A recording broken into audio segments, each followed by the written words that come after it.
Hello viewers, welcome back to my YouTube channel, hammytv.official.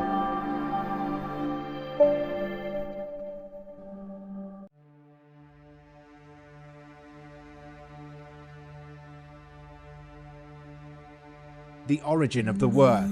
In the beginning, there was nothing. The universe consisted of a great chaotic ocean, and Ben emerged amid this primal chaos then. Ben was a huge pyramid amount.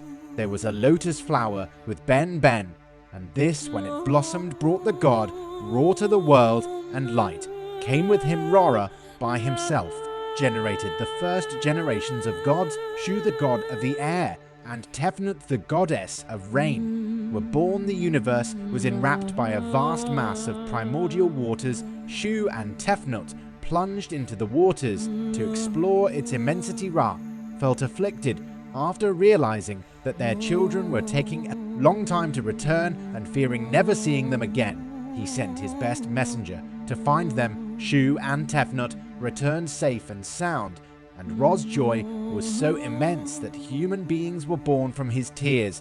After returning, their children generated in turn Gabe, the god of the earth, and Nut, goddess of the sky, and thus the sky and the earth were created.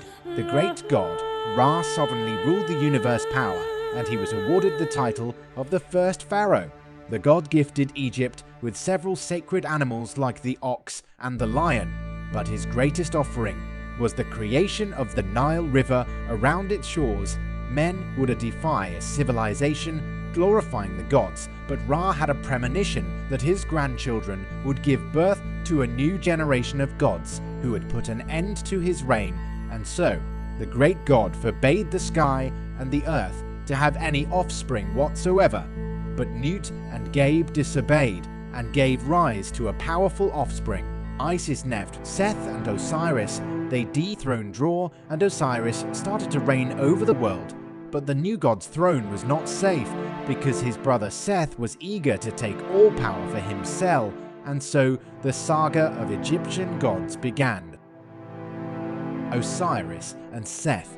After deposing the god Ra, the deity who gave origin to the Egyptian world, Osiris became the new god of the universe. The new supreme god took the goddess Isis as his wife and started a reign of great prosperity. Osiris brought civilization to men who until that point lived quite primitively. God taught them agriculture, weaving, and how to make bread. Besides that, he decreed the use of laws which would give order to chaos. The Egyptian civilization began to flourish under the reign of the benevolent god Osiris. However, Osiris had a powerful and ambitious brother, Seth. His kingdom stood in the arid desert around Egypt, and so he was jealous of his brother, who had a fertile and prosperous kingdom. Osiris had an affair with Nephthys, wife, and Anubis, the god of the dead, emerged from this union. Angered by his brother's betrayal, Set prepared his revenge. The god of the dry lands, personification of evil, invited Osiris for a great feast in his honor. During the feast, Seth gifted the guests with a beautiful coffin and said he would offer it to the one who fit into it perfectly. Osiris decided to try it, and immediately after settling in Set, closed the coffin, trapping the evil god, through the coffin into the Nile, drowning the supreme god. Isis wept profoundly after losing her beloved husband, and these tears poured into the Nile River, giving rise to its traditional floods. The goddess and her sister Nephthys looked for Osiris's body, and Isis, after finding it, tried to hide it, but Seth spotted it, nonetheless smashed it into 42 pieces, spreading them throughout Egypt. Isis, with Anubis's help, managed to recover the pieces, and under the guidance of the god of the she mummified Osiris. Using her divine powers, the goddess was able to resurrect her love, but Osiris would now reign over the world of the dead. After coming back to life, Osiris had a son with Isis. His name was Horus, and he swore he would defeat Seth, the usurper of the throne that was his by right. Horus vs. Seth, the god of destruction, had murdered Osiris, the god who reigned supreme in Egyptian mythology. Set took the throne from his brother for himself and unleashed his reign of terror. Nevertheless, Osiris had generated an heir together with the goddess Isis. His name was Horus. This was a falcon god whose prophecy said that he would reign over the skies and would bring the light back to Egypt, ending the darkness brought by Seth. Horus, already an adult, decided to claim his throne, which had been usurped by his uncle. The contention is judged by the gods, while the court presided over by the sun god, and decided who would be worthy to sit on the throne. A series of clashes between Santa and Horus had begun. Seth had Ra's sympathy, since the usurper protected the sun god from the serpent of puppets, while the latter crossed the skies. Set proposed a challenge to Horus. Both would have to transform themselves into hippos and should be submerged. For 3 months, Horus relied on his mother to goddess Isis to take advantage of Seth's vulnerability. To kill him, the goddess felt sympathy percent and could not kill him. This betrayal enraged Horus, who then attacked Mother, cutting off her head. The god taught the deity of knowledge, saved the goddess, replacing the severed head with a cow's head. The clash between Sat and Horus continued for many years. When fighting in the desert, Seth managed to pluck Horus. His eyes, due to Hathor's, helped the goddess of love. Horus had his vision restored. The court of gods demanded a reconciliation between Santa and Horus. The evil god, pretending to be benevolent, invited Horus for a feast in his palace. During the night, Seth tried to abuse his nephew, making him unworthy to the throne. However, Horus managed to defend himself and prevented the god's poisonous seed. Horus decided to take revenge, and with the help of the goddess Isis, the god placed his divine seed and lettuce leaves, which were then offered to Set by the goddess Isis. The god of barren deserts ate the contaminated lettuce. Poisoned Seth started to deteriorate in front of everyone, and a golden disc emerged in his forehead. Thoth grabbed the bright disc and ingrained it in her own head. Seth had been humiliated, and that was when, after 80 years, the court granted Horus the throne that was his by right. Isis couldn't be more proud to see her son with Osiris assuming the father's throne. Set's fate was to travel with Rom, the sun god of the skies, and his enraged screams to be heard with thunder. And so Horus's reign over Egypt began, and all the pharaohs who one day reigned over Egypt were among his descendants. Ra, the ray and the sun boat, sun god. In Egyptian mythology, this god is usually depicted as a being with a man's body and a head of a falcon. The sun disk is over his head. He had been one day the greatest of all gods, but time wore him down, and finding himself too old, he decided to relinquish the power and go to the skies. God is one of the most revered figures in Egyptian mythology. As the sun god, one of his duties was to drive away the darkness and to accomplish his work. The god crossed the skies on his sun boat, lighting the whole world. But when the twilight came, he and his vessel plunged into the sea waters. The underworld there, he would have to sail through the dark world and cross the 12 gates, which would be the 12 regions of the netherworld. Raya took an hour to go through each gate. Osiris was in one of them, the lord of the underworld, whom Rhea always visited to pay his respects. Leaving the underworld's darkness, the god was attacked by the terrible snake.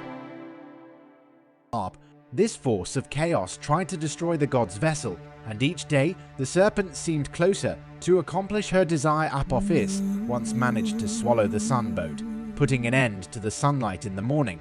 But the serpent failed to hold the god in her stomach and regurgitated him.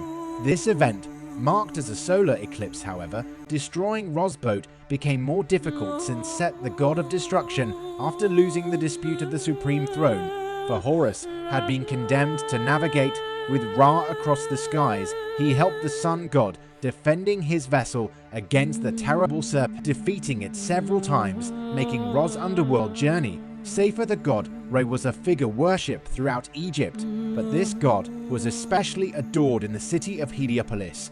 The god's prestige was so vast that other traditions of Egyptian religions of antiquity merged the god's depiction, the greatest figure of their own pantheons. For instance, the figures of the supreme gods Amun and Atum were also known as Amun-Ra and Atum-Brock. The god's name was used by many pharaohs. Ramses is a well-known example. His name means son of Rom or the son of sun, and so the pharaoh would strengthen his divinity before his subjects.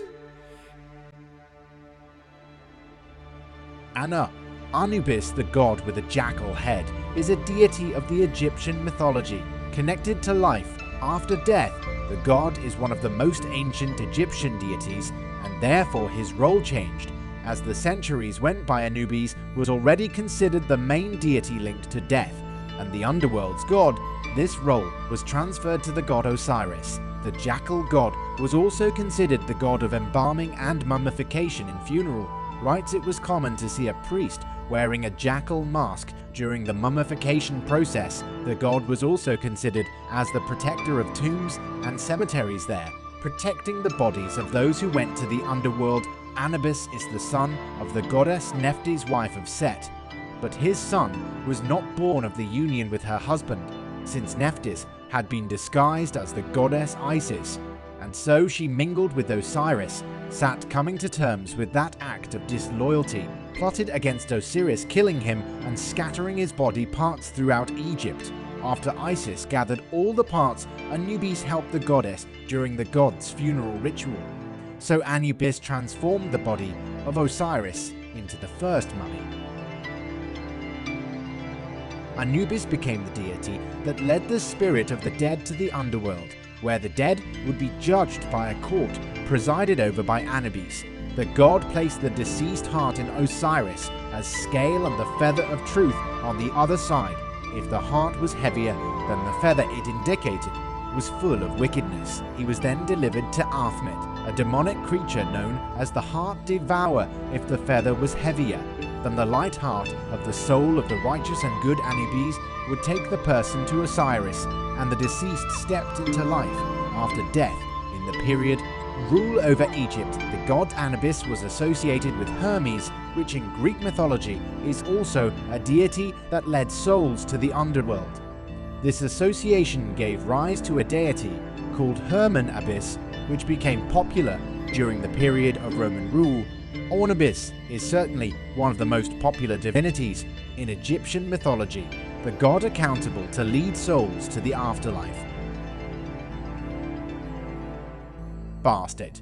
Bastet is the cat goddess in Egyptian mythology, depicted as having a woman's body with a cat's head. The Egyptians devoted great honors to cats. They were considered sacred animals. The felines had a meaningful role in the Egyptian world, since thanks to them, their food was safe from rodent infestations. Also, cats could scare treacherous, poisonous snakes. Bastet is a goddess associated with the sun, and because of that, the goddess followed Ra during the day in his solar boat, crossing through the skies at night. The goddess turned into a camp, and attentive, the goddess protected the world against the dreadful serpent, Apophis. The goddess was worshipped throughout Egypt. Doing harm to any cat was a terrible sacrilege. The author of such a violent act could be punished with death. Cats were seen as family members, and according to some reports, whenever a house was set ablaze, cats entered the burning house to help their residents escape the fire. Sometimes these cats appeared to be dead in the flames, but they returned to life, thanks to the goddess Bastet, emphasizing the popular saying of a 9-life cat. For being sacred animals, cats were mummified, and Egypt cemeteries dedicated to these animal mummies. According to some versions, the goddess Bastet is linked to Sekhmet, the lion goddess. This goddess was violent and bloodthirsty, but was tamed, becoming a gentle and milk-drinking cat goddess. In other versions, Bastet and Sekhmet were sisters and Ra's daughters. Even after the end of the worship, Egyptian gods' cats to this day continue to look man up and down, hoping to have their deity acknowledged again.